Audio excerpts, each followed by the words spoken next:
बल कैसे पाएंगे, है ना। तो उपवास कर रहे हैं तो परमेश्वर के लिए नया बल पाना जरूरी है ना। तो परमेश्वर के नाम से अपने बच्चों को पढ़ेंगे तो खुदा उपवास करने पाए। तो निकालेंगे वे साथ में कि नया बल पाने के लिए हमें क्या करने की जरूरत है, कि हम नया बल कैसे पाएंगे। बल समझते हैं आप लोग, बल के मतलब जानते हैं, ताकत, है ना। या उसको और भी भाषा बहुत सामर्थ बोल सकते हैं, हिम्मत बोल सकते हैं, अलग अलग तरीके से कुछ भी हम बोल सकते हैं ना।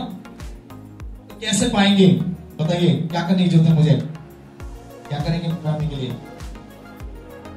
महिमा करेंगे, अच्छी बात है। और बताइए कोई लोग, प्रार्थना करेंगे, और कोई बताइए।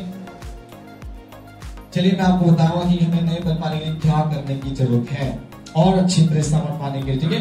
तो निकालेंगे यशायाह की पुस्तक उसका 40 अध्याय, यशायाह की पुस्तक उसका 40 अध्याय और उसकी 31 आयत को पढ़ेंगे।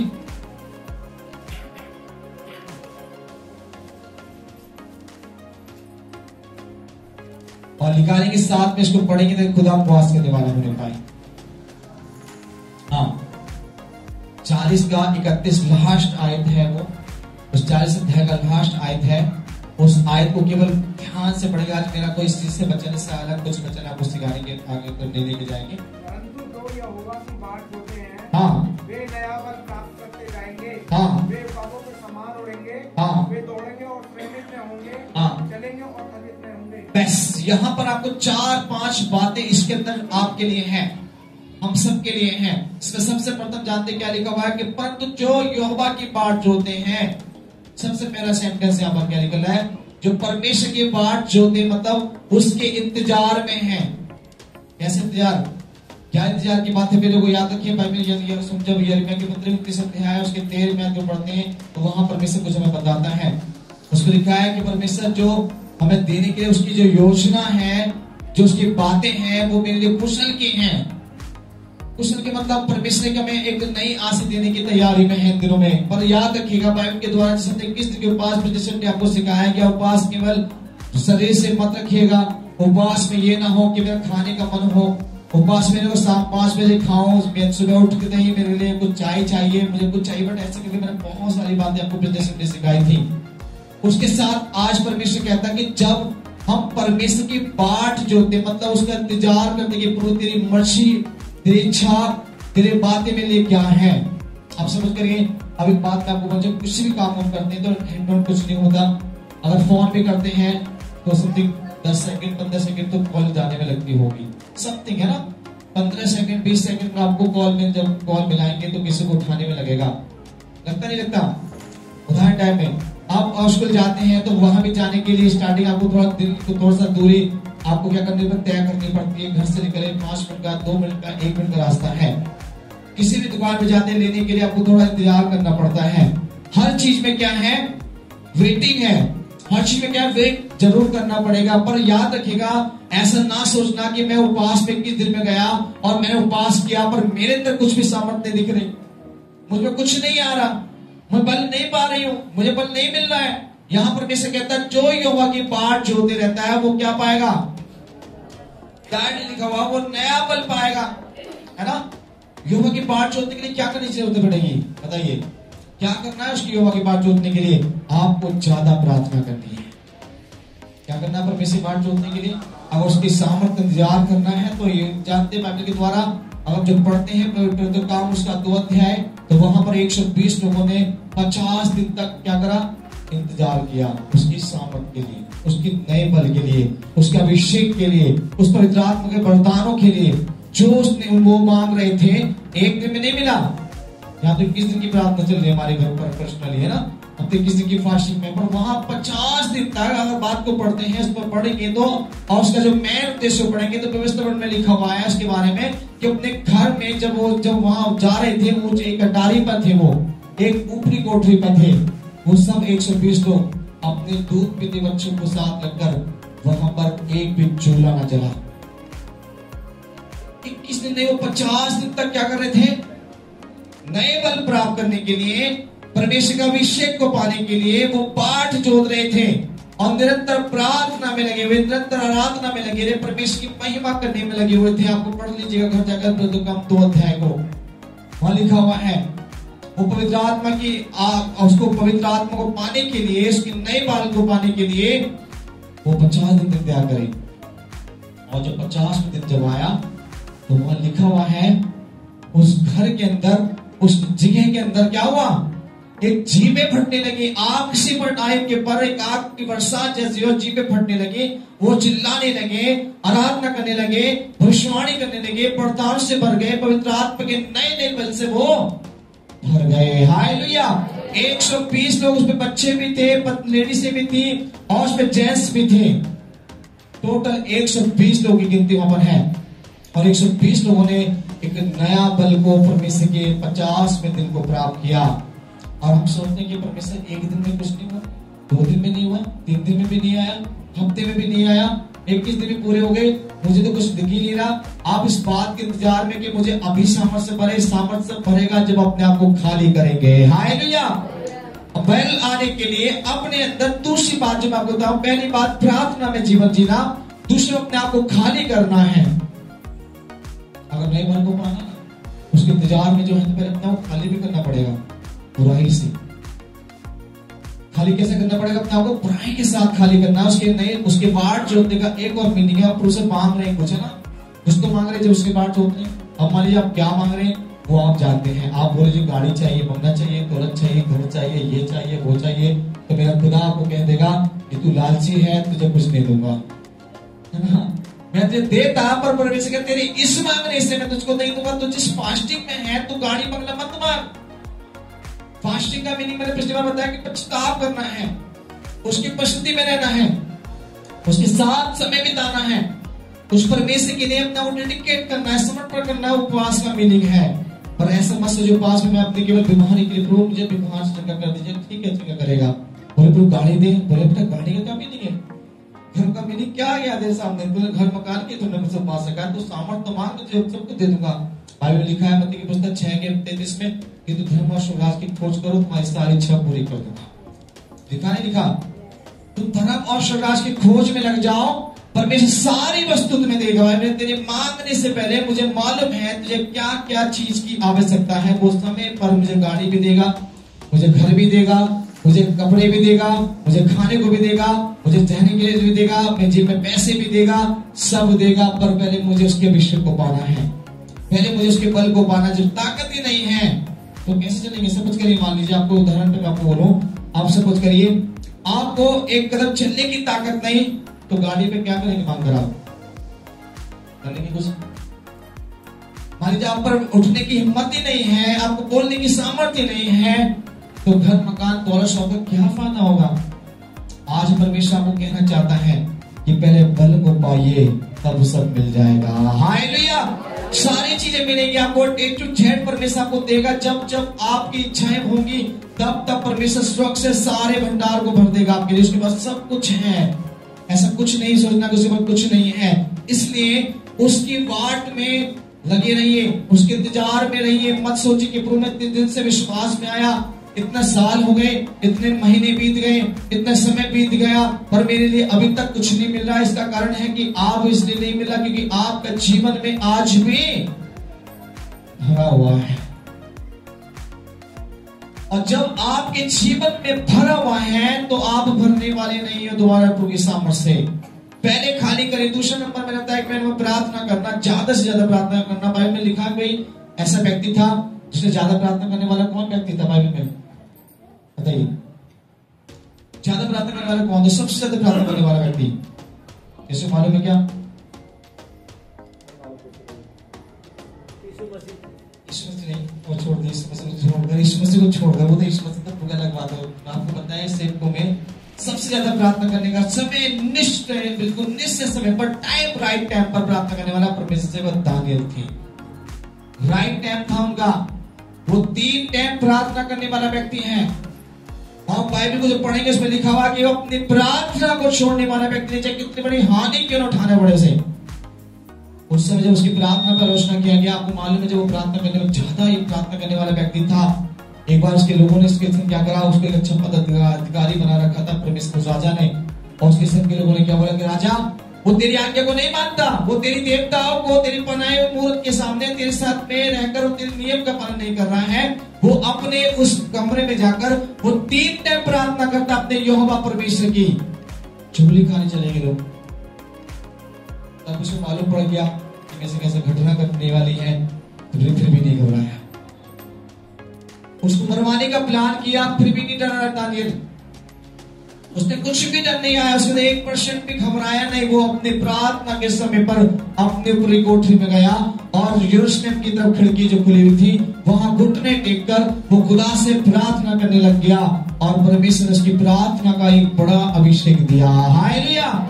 एक बड़े उसकी प्रार्थना का बड़ा एक पार्ट जिसको जोत रहा था, बड़ा सामर्थ आया जब उसको दानियल को उसको शेर के माद में डाल दिया। आपको मालूम है राजा जब उस बात को चुगली खाया, लोग राजा ने की बात को मान लिया और दानियल को उठाकर शेर के माद में डाल दिया गया, जहां भूखे शेर थे, जहां किसी को छोड़ने का कोई मीनिंग नहीं था, मतलब ही नहीं था। आप समझ पाते हैं, तो शेर के सामने इंसान जाए छोड़ देगा क्या? अगर आपके गांव में बोलते भेड़िया की तरफ भूख भेड़िया के हल्ला मच रहा था कि भेड़िया वहां आ गया जी, वहां आ गया, यहाँ पर आ गया, तो लोग भेड़िया से डर के अपने घर वाले सामने 6 में ताला लगा लेते हैं।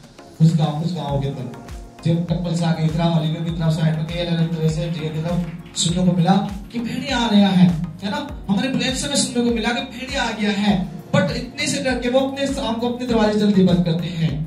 अब दानियल को तो शेर के माद में डाल दिया गया है, सोच ली दिमाग से। उसको कहाँ डाल दिया? शेर के गुफा में। उस गुफा में जहाँ शेर रहते हैं वहीं पर डाल दिया गया और वहां भूखे शेर, काफी साल से भूखे शेर थे, एक नहीं कई शेर थे, और जो वहां डाला गया उसकी प्रार्थना का अभिषेक, एक प्रार्थना का उसका इंतजार देखिए। वहां प्रार्थना करने वाला व्यक्ति था वो दानियल, और जो उसने डाला तो उसने कुछ नहीं बोला। दानियल ने बोला शेर मुझे मत का दे, तू आज मत का, कल उठा लियो, यहाँ मुझे मत छोड़, मुझे माफ कर दे, रो नहीं रहा, डर नहीं रहा, भगा नहीं रहा, गड़गड़ा नहीं रहा, वो चुपचाप जाकर आराम से सो रहा है। उसकी हिस्ट्रिकल पुस्तक को पढ़ोगे तो वहां पर जाकर उसने कुछ नहीं बोला। शेर के पास शेर आए, उसकी रखवाली करने, शेर क्या करे, उसकी रखवाली करने आगे, और वहां आराम से बैठा। शेर के मुंह बंद हो गए, शेर ने एक भी उसको छुपी भी आकर सूंघा भी नहीं, भूखे शेर ने आकर सूंघा नहीं। इसकी प्रार्थना का अभिषेक था, प्रार्थना की ताकत थी, प्रार्थना का सामर्थ था कि जब वो प्रार्थना कर रहा था लगातार 3 टाइम की प्रार्थना उसने बंद नहीं की, चाहे मुसीबत कितनी भी क्यों ना आ गई। शेर के मुंह बंद कर दिए परमेश्वर ने, और राजा के मन में जिसने उसको डाला चिंता डाल दी। रात भर राजा नहीं सोया, पूरी रात उस राजा के नींद नहीं आया कि मैंने डाल दिया। भर भर परमेश्वर की आत्मा उसको कायल कर रही थी, तैयार करके तुमने सुबह उठते ही तड़के ही सुबह उठा और उठते राजा उस पर शेर की गुफा के पास जाकर बोला, हे दानियल, चिल्लाना राजा, डर के मारे चिल्ला के भरा तो नहीं है कि जिंदा है क्या? उसे विश्वास था कि ये मरने वाला नहीं है, इससे विश्वास था कि परमेश्वर का भक्त है और उसे प्रार्थना करने वाला, उसकी वाट जोतने वाला व्यक्ति है, नया बल इसके अंदर ये मरने वाला नहीं है। उसने बोला राजा तू दानियल तू क्या तू है? तू चिरंजीव रहे राजा, तू हमेशा अमर रहे, मैं सुरक्षित हूँ। तब उसके मन में खुशी आई और उसको वहां से निकाल दिया गया। राजा ने उनको जिनको उनकी चुगली खाई उनको फिर डाल दिया गया। हालेलुया। सोचिए, याद रखिए अपने लोगों, परमेश्वर हमारे इन दिनों हमारी सामर्थ को, हमारी वाट को, जो हम सोचते हैं कि सताने वाले लोग बहुत बढ़ गए हैं, मेरे बैरी बहुत तैयार हो चुके हैं, लोग मुझे बुरा बोलते हैं, लोग मेरी आलोचना कर रहे हैं, लोग मेरी चुगली खा रहे हैं, लोग मेरे बुरा करते हैं, लोग हमसे किल्स रहे हैं, चिढ़ रहे हैं, हमसे बहुत सी बातें बना रहे हैं, उनके लिए परमेश्वर खड़ा है। ये बात जो होती है, आप उनकी तरफ देखना इग्नोर कर दीजिए, उसको मत देखिए, उन व्यक्ति की तरफ ध्यान मत दीजिए, अपने घुटना टेककर खुदा से प्रार्थना में रहिए, दूसरे पर अपना को खाली कर दीजिए, तब एक नया आप परमेश्वर के सामर्थ्य देखेंगे, है ना। इसमें लिखा है तीसरी बात जो गाने के तीसरे नंबर क्या है, अपने आप को 3 बनाइए।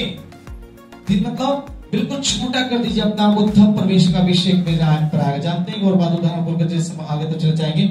आप जब आशीर्वाद लेते हैं तो कैसे लेते हैं? कैसे करते थे? जब आशीर्वाद किसी का ऊपर लेना है, आजकल की बहुएं तो पैर छूना बंद कर दिया है, कम छू दिया अक्सर, और तो 10% बहुएं इन्होंने क्या करे, पैर करने स्टार्ट छू दिए, तो हाथ में जाकर गला मिलना बहुत पसंद करते लोग ज्यादातर। अक्सर 10% बहुएं हैं संस्कारी जो सास की पैर छुएंगे, ससुर का पैर छूते झुककर। ये तो ऐसा है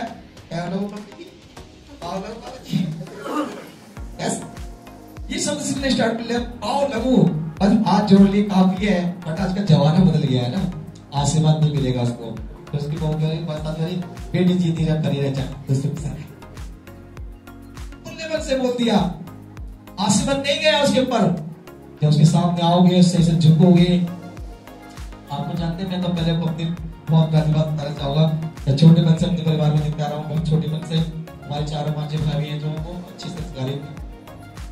हमारे सबसे पापा जी की बहुत अच्छी एक्सपर्टफुल थी। और मैं अपनी भाभी के लिए और भी तरह के लोगों के लिए बोलता था, कम से 5 मिनट पैर दबाते थे लोगों के, सास के और ससुर के जब पैर छूते थे तो अच्छे से दबा देते पैर को, छूना नहीं होता था। मैं सब देखा था, मैंने बड़े खुशी से बड़े दुआ निकलती थी, बेट जा तू बधी रहे, तू तेरे हाथ को जीती रहे, तेरे हर आशीष तुझे मिले, तेरे बच्चे फूले फले, तू खा पी बिटा दे, बहुत सारी बातें स्तुति होगी। अक्सर मैं अपने बड़े बूढ़ों से बहुत बैठा हूँ, उसने उनकी बहुत सारी दुआओं को सुनाओ, आशीर्वाद मिलता था। बड़ा अच्छा विषय में बाइबल लिखा है कि जो मेरे लोगों को आशीष देगा मैं उसको आशीष दूंगा, जो मेरे लोगों को श्राप देगा मैं उसको श्राप दूंगा। बाइबल में लिखा, अब्राहम के जमाने में तूने कहा आपकी जो है आशीर्वाद को पाना है तो भैया उसके सामने झुक जाइए,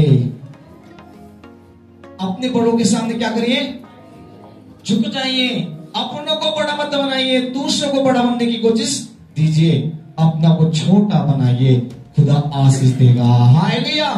परमेश्वर का अभिषेक तुम्हारे पर आएगा, आशीर्वाद तुम्हारे पर आएगा, फिर तुम कभी भी आशीष से वंचित नहीं होगे।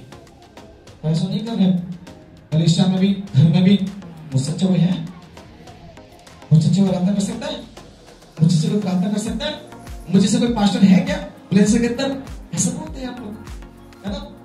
हम किसी से बर्दाश्त नहीं करते, नमस्कार करना जो सिर झुकाने तो बहुत दूर बात है ना, हाथ उठाकर नमस्कार करना पसंद नहीं करते हैं, किसी को देखते हैं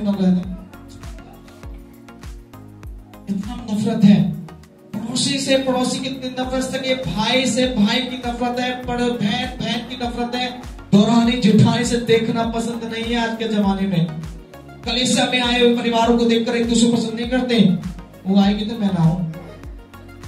कई लोग मुझसे बोलते थे पहले कभी पास्टर वो हम चर्च में जाएंगे तो हम नहीं आएंगे, तो मैंने बताओ तुम, मैं बोलते थे तुम बताओ कोई आएगी, कोई परिवार आएगा, अक्सर लोग मुझसे बोलते पता ये तुम कोई आएंगे, कैसे तो मुझसे बोलते थे ऐसे पास्टर को उसको समझा दो हम आएंगे तो नहीं आएंगे, वो रहेगा तो मैं नहीं रहूंगा, वो करेगा तो मैं नहीं करूंगा, न तुम मत करो वो करता रहेगा। तो लोग याद रखिए, ऐसा नफरत ऐसा प्रेम हमारा मसीह का या दुनिया का कोई भी बात में नहीं चलता। परमेश्वर झुकने वालों को, दुश्मन दीन होने वालों को परमेश्वर की वाट जोतने का एक मतलब कहा जाता है। प्रार्थना करने वाला वाट जोतता है, खाली करने वाला वाट जोतता है, और छोटा होने वाला परमेश्वर की वाट जोतता है। जिसके अंदर ये 3 चीज हैं वही परमेश्वर के इंतजार में लगा हुआ, कि नहीं तो सिर्फ फॉर्मल देने वाले हैं। और क्या करें सब लोग, सिर्फ दिखाव के जीवन जी रहे, बस खाली नहीं है, तो मुझे गाली बक रहे, झूठ बोल रहे, झगड़ा कर रहे, बैर कर रहे, भाव है, क्रोध है, विरोध है, घमंड है, ईर्ष्या है, मैं माफ नहीं कर सकती, मैं माफ नहीं कर सकता, वो होता कौन है, वो कर सकती क्या, उसने कर देगी, मैं ढूंढने की, वो अच्छा ढूंढनी है, मैं अच्छी हूं। ऐसी भावना रखने वाला व्यक्ति अपना वो खाली नहीं करता, वो प्रभु के सामने कभी भी आशीष को नहीं पाएगा, है ना। दूसरे नंबर आगे बढ़ते सेंटेंस पर परमेश्वर बता रहा है के द्वारा ही, फिर वो क्या पाएंगे, अगर जो अपने आप को 3 बातों में परमेश्वर की वाट जोतते हैं तो वो नया बल प्राप्त करते जाएंगे। अब नया बल किसे कहते हैं, उदाहरण टाइप होता है, किसे कहते हैं, और नया बल क्या है भाई, क्या आप कमजोर है शरीर में, क्या हम तो जितने बैठे सकते 2-4 लोगों को छोड़ थोड़ी कमजोरी होगी, सब पुष्ट है, सब ताकतवर, खा पी कर अच्छी तरह से स्मार्ट बनकर बॉडी बना रखी सब लोगों ने, ठीक है ना। 2-4 बच्चों को छोड़कर बाकी सबके अंदर ठीक ठाक लग रहा है, कोई कमजोर नहीं दिख रहा। फिर नया बल क्या है,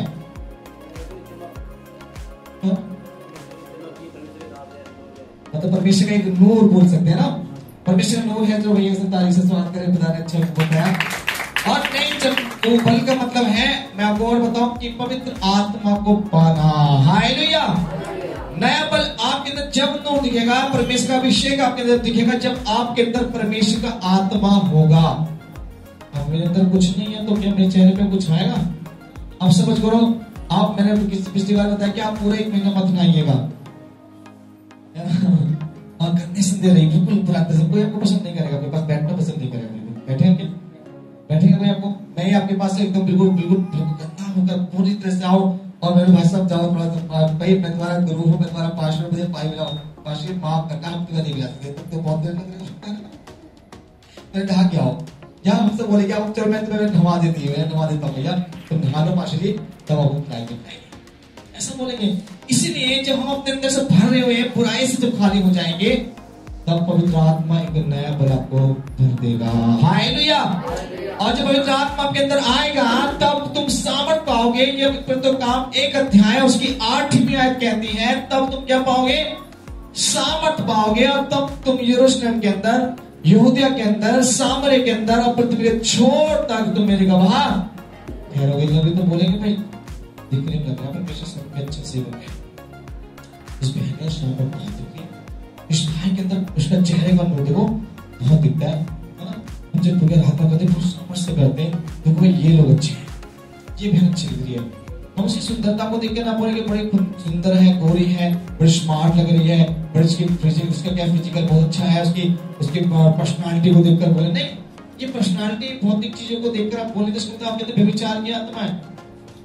अगर आप उसकी सुंदरता को देखकर बोले कि बहन बड़ी बड़ी सुंदर लगती है मुझे, बोली बहुत खूबसूरत लगती है मुझे, बोले बहन उसकी बॉडी की पर्सनालिटी को देखो, उसकी फिटनेस को देखो, मुझे बहुत अच्छी लगती है। ऐसा बोलने वाला व्यक्ति जो है, जैसे बहन हुए भाई, उसके अंदर भी विचार की आत्मा है। हम उसकी काले गोरे बॉडी को देखें ना, हम उसके चेहरे के अंदर रौनक को देखें जो परमेश्वर की आत्मा का है। हालेलुया। पवित्र आत्मा का रौनक काले गोरे मोटे तगड़े को नहीं देखता। जिसके अंदर आता है वो बलवंत हो जाता है। बलवंत का मीनिंग है कि अपने अंदर पवित्र आत्मा का एक अभिषेक को पाना। पवित्र आत्मा नया बल देता है। आप जो बल आपको मिल गया, आप कमजोर भी हो शरीर में चलेगा, मोटे भी है चलेगा, लंबे भी चलेगा, काले गोरे कैसे भी चलेगा, पर जब पवित्र आत्मा तुम्हारे अंदर आएगा कलीसिया में अलग दिखेगा। हालेलुया। आप अपने घर में अलग दिखेंगे, अपने समाज में अलग दिखेंगे। आपको लोग देख के बोलेंगे कुछ है इसके अंदर, कुछ है इस भाई के अंदर। जब देखा मैं बोलेंगे देखो उसको बुलाओ, पहले हर बात में उसको बुलाओ, पहले बोलेंगे उस बहन को बुलाओ, उस बेटी को बुलाओ, भाई को बुलाओ। कुछ है कि उस व्यक्ति को क्यों बुला रहे? उसके अंदर कुछ है। और वो कौन है? परमेश्वर का सामर्थ आत्मा है। हालेलुया। उसके अंदर पवित्र आत्मा है, इसलिए वो बलवंत हो गया है। वो नया बल प्राप्त करता जाता है। वो कभी टिकने वाला, टुकने वाला नहीं है। चाहे समस्या आओ, चाहे बीमारी आओ, चाहे तकलीफ आओ, चाहे मुसीबत आओ, चाहे पूरा सब कुछ बर्बाद क्यों ना हो जाए, फिर भी वो रुकने वाला नहीं होता, क्योंकि उसके अंदर पवित्र आत्मा का बल आ चुका है। वो बढ़ता जाएगा, उसने कहा वो नए बल को प्राप्त करता जाएगा। ऐसे बहुत से लोग होंगे, मैंने आप फास्टिंग लिए तो मेरे बस की ना बल नहीं है, आपके बस की आप फास्टिंग नहीं लग रहे, इसका मतलब आपके अंदर बल नहीं है, परमेश्वर का आत्मा ही नहीं है आपके अंदर। मैं बोल रहा हूँ बाइबल के द्वारा से लिखा, बल पाने वाला व्यक्ति अंदर अपना खाली नहीं कर पाए, इसमें बताओ खाली नहीं कर पाए, भरे हुए हैं, इसमें बताओ बुराई से खाली करने के लिए उपवास में रखा जाता है। उपवास को अपना खाली करो, बुराई से मैं पिछली बार बताया, पश्चाताप करो, अपने आप बदलो, पवित्र आत्मा आएगा, सामर्थ आएगा, नया बल मिलेगा और हम परमेश्वर बढ़ते दिखेंगे। हालेलुया। हम लोग हमें चेहरे देखकर नहीं हमें इंप्रेस करेंगे, हमें हमारे अंदर में पिछली बार बताया लोग हमें नाम से नहीं हमारे कामों से लोग हमें जाने चाहिए। यीशु मसीह नाम से कम कामों से लोग जानते हैं। आकाश को बनाने वाला परमेश्वर लोग जानते हैं, ये पृथ्वी बनाने वाला परमेश्वर जानते हैं, मुझे आपको बनाने वाला परमेश्वर जानते हैं। लोग चाहे किसी रूप से बोले होंगे पर परमेश्वर एक ही है, वो खुदा एक ही है और उसके काम बहुत सारे हैं, उसके काम अनगिनत हैं और उस काम की गिनती नहीं है। इसलिए लोग मेरे नाम से नहीं, हमारे काम से, हमारे स्वभाव से लोग पहचानने वाले होने पाए। हालेलुया। लोग नाम से जानते होंगे पर पहचान हमारे स्वभाव से होना चाहिए, हमारे कामों से होना चाहिए, ताकि हमारे जब काम परमेश्वर का अभिषेक उसका बल होगा, हमारे गांव हमारे मोहल्ले बोलेंगे वो मसीह है, जान के बोलेंगे वो मसीह है। अगर हम ऐसे नहीं हैं तो लोग हमें नहीं बोलेंगे। कैसे इसकी बात करें लोग बोलेंगे उस लड़के की, हमारी जब टांडे चर्च चलाने वाला व्यक्ति मैं हूं यहाँ पर, तो क्या बोलेंगे उसकी बात कर रहे हैं, गंदा लड़का है, उसके बाद जाना बेकार है, वो पास्टर अच्छा कुछ नहीं है, वो तो बेकार लड़का है, क्योंकि मेरा स्वभाव नहीं बदला है, मैं खाली नहीं हुआ हूं, अभी तक भरा हुआ हूं अंदर से, बल नहीं है मेरे अंदर, सामर्थ नहीं है मेरे अंदर, खूबसूरती चाहे पर्सनालिटी है, कुछ भी मैं बना लूं, धन दौलत गाड़ी बंगला रख लूं, पर मुझे बदलाव नहीं है, मेरा सब कुछ बेकार है। इसलिए बहुत से लोग फास्टिंग आने पड़ेगा, कारण फास्टिंग में बल नहीं पाने पा, क्योंकि कारण क्या है, रुकते नहीं है वो, फास्ट बढ़ेंगे, सांप बढ़ेंगे, जो अंदर से भरे हुए हैं वो कोई फास्ट नहीं लेते, वो कोई बल से सामर्थ में पाएंगे नहीं, वो खाली दिखेंगे, ऐसे दिखेगा चेहरा सूखा सा, उदास सा। मैं पिछली बार बताया था उदासी का मतलब क्या है, चेहरा धोने का मतलब क्या, मैंने कुछ सारी बात पिछली बार बताई थी। उनके चेहरे में क्या तनाव से दिखाई देगा, उसके चेहरे जब सामने खड़े होंगे ना, उसके सामने उसके चेहरे पे लाली आ जाएगी, क्योंकि पता पड़ जाएगा कि हाँ उसमें सामर्थ नहीं है ना। कल एक मेरी 8 डॉक्टर से मीटिंग थी, कल किसी वो बातों को लेकर, बड़े बड़े हाई पर्सनैलिटी डॉक्टर थे वो, और मुझे पहली बार मीटिंग करने का मौका मिला। अब मुझसे बोला कि आप मुझे बायोमेडिकल के बारे में बताएंगे। आप बायोमेडिकल की जानकारी मुझे ज्यादा नहीं थी, और जितनी थी पहली बार लाइफ में मैंने डॉक्टर के बीच बायोमेडिकल के बारे में लोगों को बताया, और जो बताया तो परमेश्वर की आत्मा ने मुझे अच्छी तरह समझाने के लिए मौका दिया, और उन्होंने मेरी ताली बजाई। तो मुझे पता बोलेंगे आप फिर डॉक्टर से है क्या, आपने बीएससी कर रखी है क्या, आपने कुछ बड़े अच्छी पढ़ाई की? मैंने कुछ नहीं की, सिंपल से मैंने डॉक्टर भी नहीं सर कहा, उसके कॉन्टेक्ट केवल और कुछ अच्छे कॉन्टेक्ट थे मेरा। बस वही डॉक्टर संस्कार डॉक्टर बोलेंगे कैसे हैं क्या, तो बोलने की सामर्थ कहां से मिली? मैं हमेशा पवित्र आत्मा पर विश्वास करता हूँ। जब मैं डॉक्टर की मीटिंग में बैठा तो मैंने बोला पवित्र आत्मा मुझे नहीं मालूम यहाँ क्या होने वाला है, आप मुझे ताकत देकर मेरे कुछ बोलने की मौका मिलता है। मेरा नाम बोलते गया। डॉक्टर ने मुझे बोला ये हमारे पास्टर जी बोलेंगे। पास्टर जी बोलते सब लोग जानते कि पास्टर चर्च का हमारे पास्टर जी बायोमेडिकल के बारे में बताएंगे। मैंने बताना स्टार्ट कर दिया। परमेश्वर ने उनको अच्छी से समझाने के लिए मुझे मौका दिया, और बोले कि सच में आप लग रहे हैं कि अच्छी से आपको ने पढ़ाई की होगी, और मुझे पता कि मेरे पवित्र आत्मा मुझे पढ़ाता है। हालेलुया। उस पवित्र आत्मा की सामर्थ केवल हमारे चर्च तक सीमित नहीं करती, सोचिए चर्च में रहकर सामर्थ प्राप्त करें, आपकी सामर्थ दुनिया के हर जगह दिखेगी। आपकी सामर्थ के घर में, बाहर में, काम में, जॉब में, सब में दिखनी चाहिए। ये मत सोचिए केवल परमेश्वर आत्मा आराधना करने सिखा सकता है, पवित्र आत्मा के बच्चे सुनाना सिखा सकता है, पवित्र आत्मा केवल आपको चर्च तक सीमित रखे। पवित्र आत्मा वो हर प्रकार का ज्ञान देता है, हर प्रकार का समझ देता है। पवित्र आत्मा हर प्रकार का विवेक से भरा हुआ है। आप जो चाहिए पिता से बोलेंगे, खुदा आपको बोलने की ताकत देगा। हालेलुया। जब जिस भी कार्य करेंगे खुदा की पवित्र आत्मा को अगुवाई के साथ चलेंगे, खुदा आपको सामर्थ्य देगा। आपने क्या पाया है? नया बल। इसलिए इन दिनों उपवास रखेंगे ताकि आप जो पुराने बल से खाली हो चुके हैं ना, आप फिर से खाली हो जाओ, और पुरानी बुराई से खाली हो जाओ, और परमेश्वर के नए बल को प्राप्त करो। हालेलुया। इन फास्टिंग रखने का एक ही मकसद और एक ही हमारा मीनिंग है कि आप बल से भरो, उस पवित्र आत्मा की सामर्थ से भरो, ताकि आपके होठों से पवित्र आत्मा की वाणियां निकले, परमेश्वर की बातें निकलने पाए, संसार की नहीं। याद रखिएगा, है ना। आगे बढ़ेंगे इस थोड़ा सा, और दृश्यमान में लिखा हुआ है और नए बल प्राप्त करते जाएंगे और उकाब के समान उड़ेंगे। एक समान उड़ेंगे आप बोले पक्ष में सबसे ऊंचा उड़ने वाला कौन है? सब पक्ष में सबसे ऊंचा उड़ने वाला उकाब है, और सबसे ऊंचा उड़ने वाला अपने शिकार को एक बिल्कुल जहां वो शिकार को पकड़ता है, अपने जिसको उसको चाहिए वो एक से ऊपर से होकर सीधा आता है, उसको उठाकर लेकर जाता है। अपने शिकार को छोड़ता नहीं है, वो कोई चूकने वाला नहीं है। जिस शिकार को करना उसमें जितनी हजारों किलोमीटर की दूरी से बोलेंगे तो लाख कितने किलोमीटर की दूरी होगी ऊपर आकाश की, मैंने गिनती पर ज्यादा से ज्यादा सबसे ऊंचा उड़ने वाला वो काम है।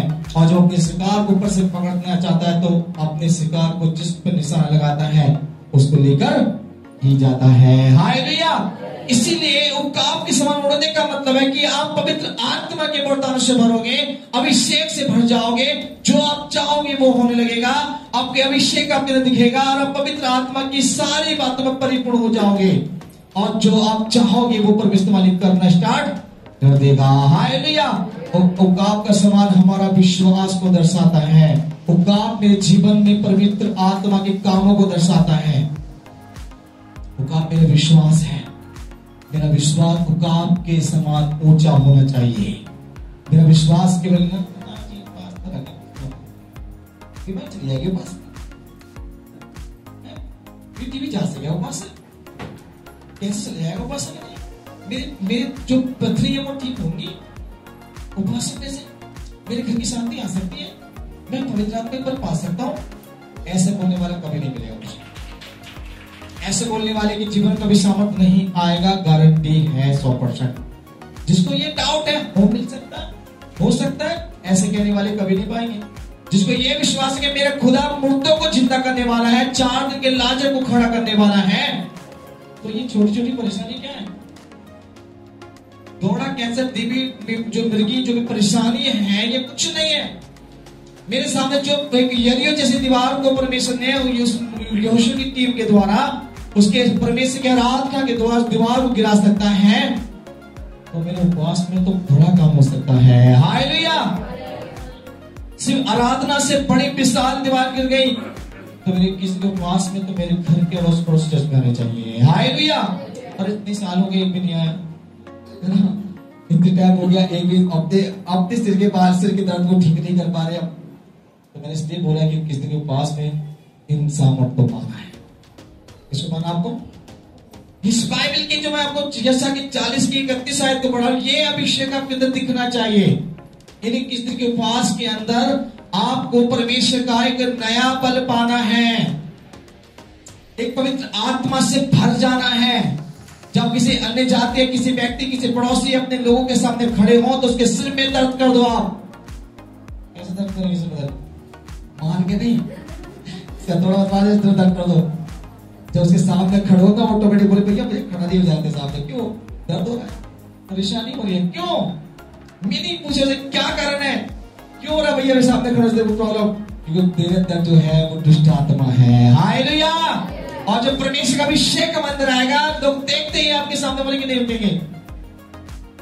एक मैंने आपको बताया, मेरे पास परसों मेरे घर पे एक व्यक्ति आया और उसको मैंने जो पानी उसको प्रार्थना में पानी दिया, और वो 2 दिन पहले वो काफी दिन से दारू पीने वाला लड़का है, वो मेरे पास जॉब करता है सुपरवाइजर की।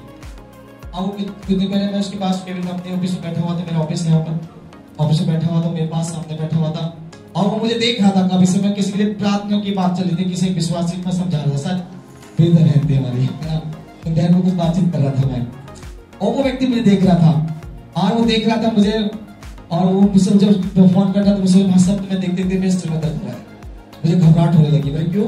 कारण क्या है कि पता नहीं, मुझे नहीं पता। आज आपको मैं देखता हूँ मुझे कुछ नहीं हो रहा, अब मैं देख रहा हूँ तो मुझे प्रॉब्लम हो रही है, मुझे कुछ नहीं हो रहा। मैं तो देखा वो गिलास में पानी का तो दुआ करके देता हूँ, उसे थोड़ा सा पानी प्राप्त किया, वो ठीक हो गया। और बहुत ड्रिंक करने वाला लड़का है, मुझसे बोले भाई साहब ऐसी क्या चीज है तुम्हारे पास जब तुमने मुझे पानी दिया ठीक हो गया, और किसी से देख के प्रॉब्लम हो रही थी। मैंने कुछ नहीं, परमेश्वर का अभिषेक आपको जानते हैं, पादरी हूँ चर्च का। हाँ कभी मैं दारू पीता हूँ, मेरे भी कुछ हो सकता है, मेरा हाँ हो जाएगा, आप पानी लो, दुआ कर। क्योंकि वो मेरे घर पे आया, उसको पानी दिया, कल परसों दिया मैंने हमारे किसी ने उसे पानी दिया, और वो कल मुझे क्या बोला, पाशी जब से मैंने पानी पिया है आज सुबह से एक बूंद दारू पीने का मन ही नहीं कर रहा है ना, मन नहीं कर रहा है। मैंने से क्यों? वो कल मैंने उसको बहुत डाउट था, मुझे वैसे दारू पी ले तो करे मुझे बारह पहुंच गए, बोले तू घर पहुंच गया? तो ठीक है, हाँ मैं पहुंच रहा हूँ, मेरे घर जल्दी से पहुंच रहा। वो अपने घर पहुंच गया, मुझे बोले भैया पहुंच गया, मैं दारू तो नहीं पी, उसके पीछे से मुझे नहीं मिला देखने को कभी, एक दिन भी नहीं पी। उसने अपने मुंह से बोला यार सुबह से मैंने एक बूंद नहीं पी। तो सुबह बिना पी नहीं रह सकता, हर दिन पीने वाला लड़का है, एक दिन भी दारू पीने के बिना नहीं रह सकता। कि अभिषेक है परमेश्वर का, जब हम बोलेंगे खुदा सुनेगा। हालेलुया। आप जब बोलेंगे ना पिछली बार सुनाएगा, तुम जब दुआएं दोगे परमेश्वर देगा। हमने पिछली बार आपको बताया था, लेवितियों की पुस्तक में से सुनेगा, वो आपकी प्रार्थना को सुनेगा, मेरी प्रार्थना को सुनेगा। हम जो चाहेंगे खुदा करेगा, पर हमारे अंदर होना चाहिए। समझ पाने क्या मतलब? समझ पाने के लिए आज बात को याद रखिएगा कि तुम मुकाब के समान उड़ोगे। और उसमें लिखा है और उड़ोगे पर दुश्मन और बहन के पैर तोड़ेंगे पर सम्मिलित ना होंगे। क्या होंगे? दूसरे बात, तीसरे बात, चौथी पॉइंट पहले नंबर आप बाढ़ जोतना, दूसरे नंबर नए बाल प्राप्त करना, तीसरे नंबर आप मुकाब के समान उड़ेंगे, चौथे नंबर आप दौड़ेंगे पर सम्मिलित। दौड़ना मीनिंग क्या है? दौड़ कैसे जाता है? कितने को पता दौड़ कैसे होती है? क्या ऐसे दौड़ होता है? हम स्पीड से भगेंगे तो दौड़ होता है, उसको बोलते दौड़ना। आपका सामर्थ केवल ऐसा हाँ लेकिन प्रार्थना करते हो जाएगी, कभी थोड़ी ठीक हो जाएगी, थोड़ी देर लगेगी, बस थोड़ा त्याग कर लो, 10-15 मिनट, आधे घंटे त्याग कर लो, अभी पेट का दर्द बंद हो जाएगा। आधे घंटे के नहीं प्रिय लोगों, सेकंडों में आपकी दौड़ होनी चाहिए। जब परमेश्वर के नाम में दौड़ेंगे आप, जब उसमें लिखा है तुम कागज में उड़ोगे और दौड़ोगे और सम्मिलित ना होगे, मतलब थकोगे नहीं। हालेलुया। आपके अंदर वो अभिषेक मिलेगा, वो सामर्थ प्राप्त होगा। जब आप किसी के लिए बोलोगे जा तेरे हो गया, दोबारा बीमारी लौट के नहीं आएगी। गारंटी इस बात के लिए विश्वास कर, जिसके द्वारा तुमने बोल दिया कि जा दुष्टात्मा निकल गई, दोबारा दुष्टात्मा नहीं आएगी, तो गारंटी से नहीं आएगी। आपकी पेट का दर्द के लिए बोल जा हाथ तक प्रार्थना कर रहा हूं ठीक हो जाएगा, और हो गया, दोबारा पेट का दर्द होगा नहीं, गारंटी है। हालेलुया। इसलिए दौड़ने का मतलब है आपका परमेश्वर का अभिषेक में आप केवल उड़ोगे, साथ में दौड़ोगे भी आप, है ना। कैसे दौड़ोगे? आपको लोग देखेंगे, ढूंढेंगे भाई वो वाली बहन चाहिए, वो वाला भाई चाहिए, कहाँ है वो, कहाँ पर रहते हैं, उधर हमें मिलना है आपसे, आपके पास आना भैया, हम आपकी फोन पर प्रार्थना करने से इतना बड़ा काम हो सकता है, जब आपसे मिलेंगे तो कितना बड़ा काम होगा। हालेलुया। ऐसा सामर्थ चाहिए आपके अंदर, ऐसे सामर्थ को देखना है आपके अंदर, और इस सामर्थ को पाने के लिए ही हमने उपवास रखे हैं। खाली गले से नहीं रहिए, सिंपल तरह से चर्च में मत आइए। गले से जब खड़े हो, आपके बाजू वाला व्यक्ति, आपकी बाजू वाली बहन आत्मा से नाचनी चाहिए। आप जब खड़े होते हैं चर्च के अंदर, जब आप आराधना के लिए हाथ उठाते, पवित्र आत्मा से भरने चाहिए आप लोग। ऐसा सामर्थ इन दिनों अपने जीवन में होना चाहिए। सिंपल तरह से ताली बजाकर गीत गाकर सालों साल ऐसे बीत कर चले जाते हो, इसमें कोई फायदा नहीं है। दुनिया भी ऐसे कर रहे, हम भी ऐसे करें, कोई फर्क नहीं पड़ेगा। हमें कुछ नया चाहिए, नया बल। उकाब के समान उड़ना, मेरा विश्वास उकाब का समान उड़ता है जमकर, अपने तय करता है अपने उड़ान को। हमारा विश्वास में इतना सामर्थ्य हो कि मैं उड़ूं परमेश्वर के लिए और दौड़ूं परमेश्वर के लिए, बस समझता हूं, है ना। मैं दौड़ने वाला हूं, परमेश्वर की सामर्थ्य से भरने वाला हूं, कभी थकने वाला ना हो, परमेश्वर का अभिषेक को पाने वाला होने पाऊं। थकता वो है, हाँ ये जैसे भाई ने कहा, हाँ मैंने पास तो रख लिया, हाँ मैं चार्ज पूरे हो गए, थोड़ी कमजोरी से आ गई है, पता वीकनेस में से दिख रही है। चेहरे में पहले से कुछ था, अब कम उसका पाशी का पेट पहले मोटा, तब कम होते जाता है ना, ऐसा लगेगा आपकी बट याद कि आपके शरीर में फिटनेस बना रही है, आपको अपने आप को कमजोरी महसूस हो रही है। इसका मीनिंग है कि अभी भी तुम्हारा उपवास ठीक नहीं है, अभी भी आपके उपवास में गड़बड़ी चल रही है। आप थकोगे नहीं, आपके अंदर कमजोरी नहीं आएगी, आपको किसी प्रकार की प्रॉब्लम नहीं होगी। उपवास में अभिषेक को पाएंगे तो पाएंगे। ये नहीं होगा उपवास नहीं रख पा रहा हूं, बस की नहीं है मेरे, उसमें 2 दिन के बाद तीसरे दिन उपवास करना, एक दिन बाद दोबारा रखा ही नहीं गया, कभी है भैया। दुष्ट आत्मा के बंधन है, शैतान आपको रोक रहा है। उपवास में मत छा, उपवास में जाएगा तो बंधन टूट जाएंगे। हालेलुया। उसे मालूम है कि इसके अंदर नया बल आएगा तो मेरा काम खत्म होगा, तो ये उकाब के समान उड़ेगा और ये दौड़ेगा, पर थकने वाला नहीं होगा। हालेलुया। ऐसा जीवन जीना है, फालतू में नहीं रहना है, परमेश्वर के लिए कुछ करके दिखलाना कि मैंने अपने लिए कुछ नहीं कर रहा हूँ, खुदा तेरी महिमा के लिए करना चाहता हूँ। मैं अपने आप को अपने लिए तैयार करूं कि मेरी नाम की बढ़ाई हो, मैं समर्थ पा गया, भले पा गया, कलीसिया में बड़ा हो जाऊंगा, लोग मुझे देखेंगे, सुनेंगे, मुझे पूछेंगे। ऐसे करके मत ढूंढिएगा, अपने जीवन में ढूंढिएगा कि खुदा तेरी महिमा मुझसे होने पाए, मैं घटूं और तू मुझ में बढ़े। ऐसे जीवन जीना है अपने प्रभु के साथ में।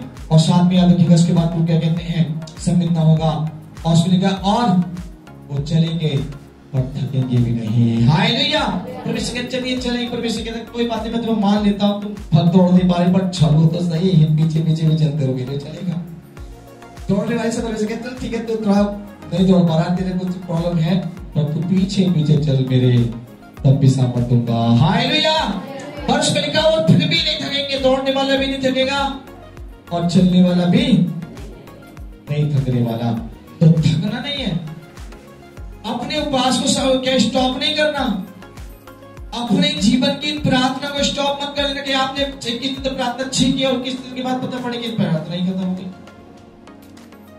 चर्च में अटेंडेंस कम हो गई, आपके अंदर मन ही नहीं है प्रार्थना का। पता नहीं स्टार्टिंग तो बहुत अच्छा विषय गाया, अब पता पड़े अब तो नौकरी चाकरी काम खाना पीना नहाना धोना वही चल रहा है दोबारा।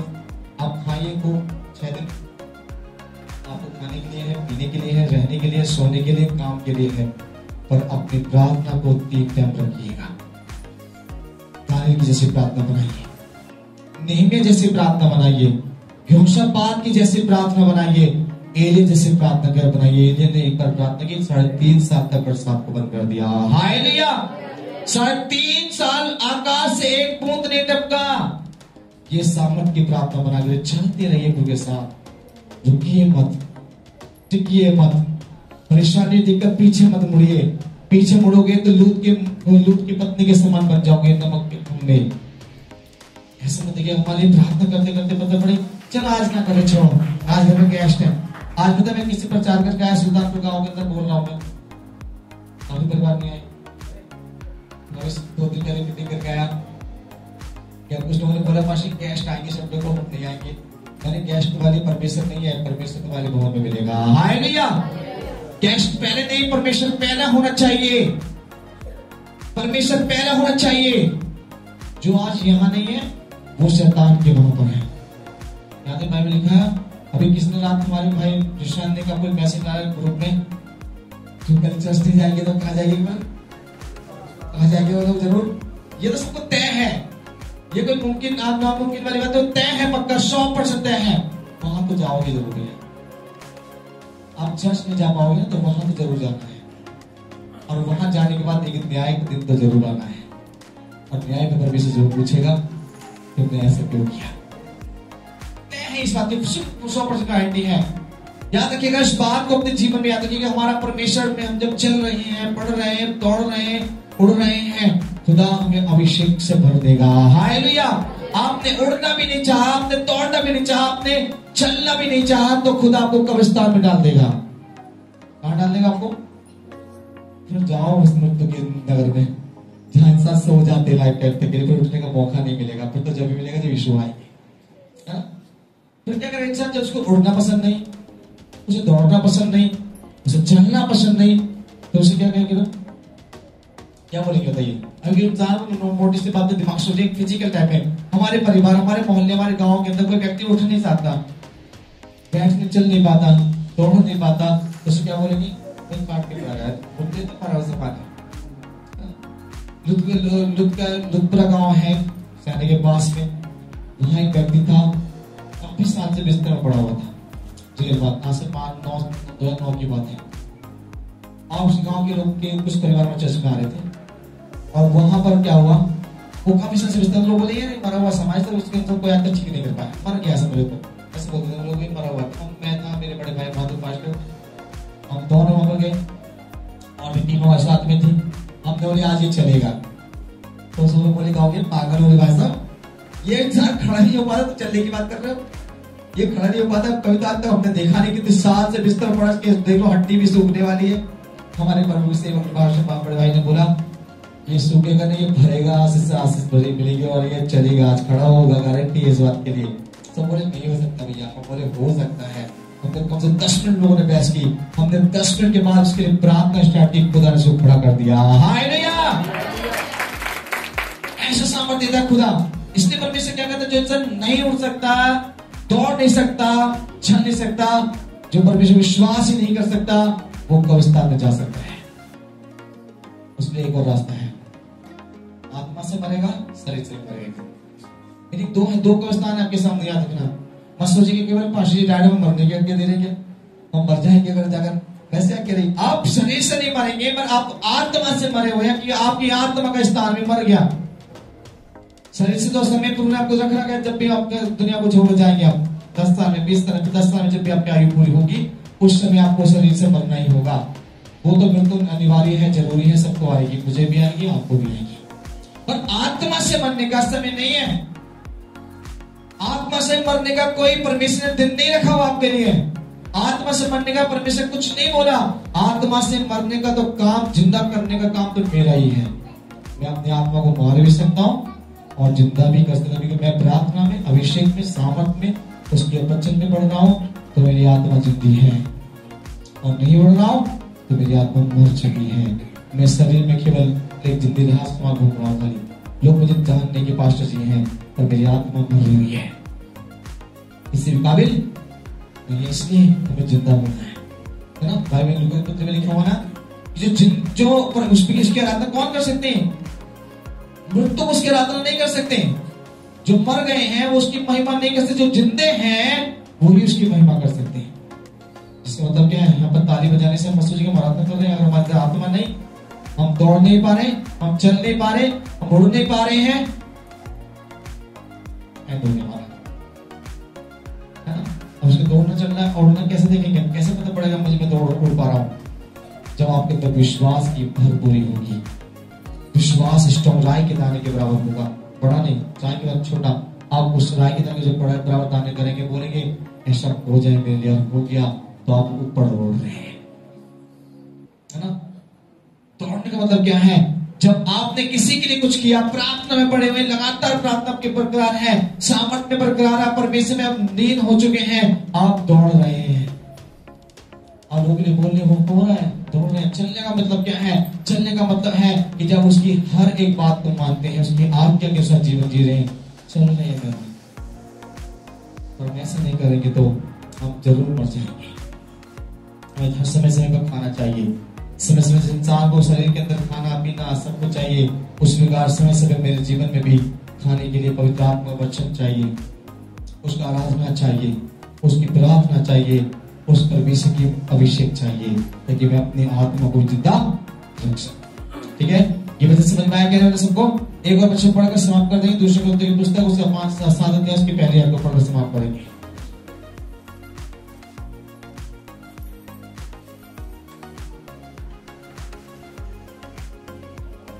पहले ग्रंथ की पत्री होगी, पहला तो दूसरी ग्रंथ की 7 का 1।